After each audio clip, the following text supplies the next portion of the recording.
नमस्कार मैत्रिणो, मी क्रांती आहिरे. हे बघा, अर्धा लिटर दूध होतं गाईचं अर्धा लिटर दूध आहे आणि अर्धा लिटर हे दूध असं आपलं 2 दिवसाचं दूध होतं. तर आपण ह्या अर्धा लिटर दुधापासून पनीर कसं बनवायचं अगदी सोप्या पद्धतीचं मी सांगणार आहे. अर्धा लिटर दुधापासून किती पनीर बनतं. तर आता आपण हे गॅसवर हे दूध तापायला ठेवलेलं आहे आणि त्याच्यात अर्धा लिंबू हा बिया काढून घेतलेला आहे. अर्धा लिंबू आपण घेतलेला आहे आणि तो अर्धा लिंबू हे जे दूध आहे हे दूध तापायला ठेवलेलं आहे. आपल्याकडे 2 दिवसाचं हे दूध पडलेलं होतं आणि आता त्याचं काय करायचं म्हणून मी ठरवलं की याचं पनीर करून टाकू आणि आपण पनीरपासनं आपल्याला छान असं पनीर होणार आहे. आपल्याला कशालाही पनीर, पराठा लहान मुलांना म्हणा. तर हे दूध आपलं गाईचं होतं आणि याच्यात हा लिंबू पिळलेला आहे असा. हे बघा, एक अर्धा लिंबू पिळून घेतलेला आहे. रसदार लिंबू होता आणि तो लिंबू पिळल्यानंतर बघा इथे आपण छान असं हे पातेल्यात दूध टाकलेलं आहे आणि ते तापायला सुरुवात झालेली आहे. हे बघा, अशा पद्धतीने तापलं की त्याचं जे आहे ते पाणी बाजूला सुटतं आणि जे हे आहे ते पनीरचं तयार होतं. असं दूध फाटायला सुरुवात होते. तर हे दूध फाटल्यानंतर बघा अशा पद्धतीने दूध फाटलेलं आहे. पूर्ण 5 ते 5 मिनिटानंतर हे दूध फाटायला तुम्ही असं तुम्हाला जर घरच्या घरी पनीर करायचं असेल तर अशा पद्धतीने सोपी पद्धत आहे दूध पनीर करण्याची. ही बघा, अशा पद्धतीने आपण इथे दूध फाडलेलं आहे आणि तोच पाणी वेगळ्या बाजूला होईल आणि चोथा वेगळ्या बाजूला येणार आहे. अशा पद्धतीने आपण पूर्ण उकळू देत आहोत. उकळू दिल्यानंतर आपण त्याचं बघा हे छान असं मी पळीतनं तुम्हाला दाखवत आहे. पूर्ण दूध फाटू देणार आहे.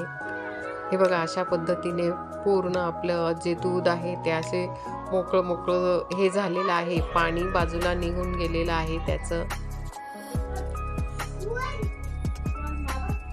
हे बघा, अशा पद्धतीने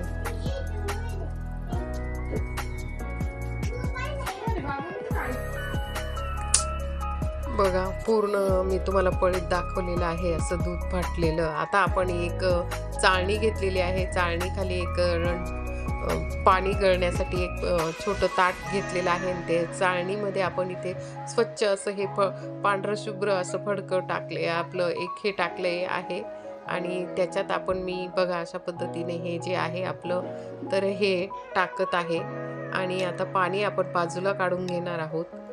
हे बघा, अशा पद्धतीने आपण इथे पनीर जो आहे ते चोथा आपण बाजूला काढून घेतलेला आहे. त्याचं पाणी खाली घेतलेलं आहे. हे बघा, अशा पद्धतीने आणि जो आपण लिंबू पिळलेला होता तर त्या लिंबूचा आंबटपणा जाण्यासाठी आपण हे स्वच्छ असं मला एक लिंबूची बी त्याच्यात पडलेली दिसली ती आपण काढून घेत आहोत आणि हा असं स्वच्छ इथे आपण पाण्याखाली धरलेला आहे आणि स्वच्छ असं हे धुवून घेणार आहोत की जेणेकरून लिंबूचा जो वास आहे तो निघून जातो. हे बघा, असं स्वच्छ आपण इथे हे पनीर जे आहे ते हे धुवून घेणार आहोत.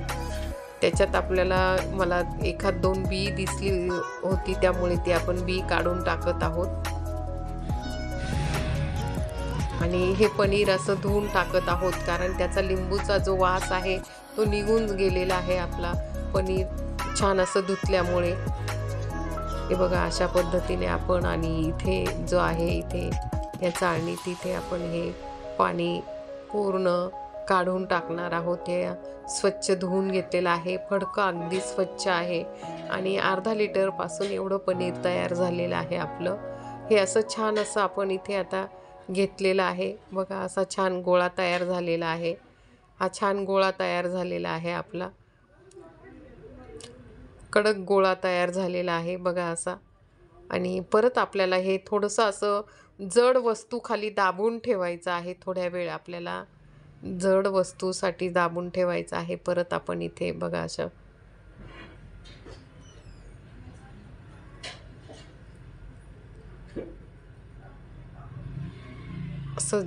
पूर्ण पाणी काढून टाकणार आहोत. हे बघा, असं पूर्ण पाणी काढून टाकलेलं आहे आणि असं जड वस्तू खाली आपण इथे दाबून ठेवलेलं आहे आणि त्याच्यातलं पाणी सगळं गळून गेलेलं आहे खाली.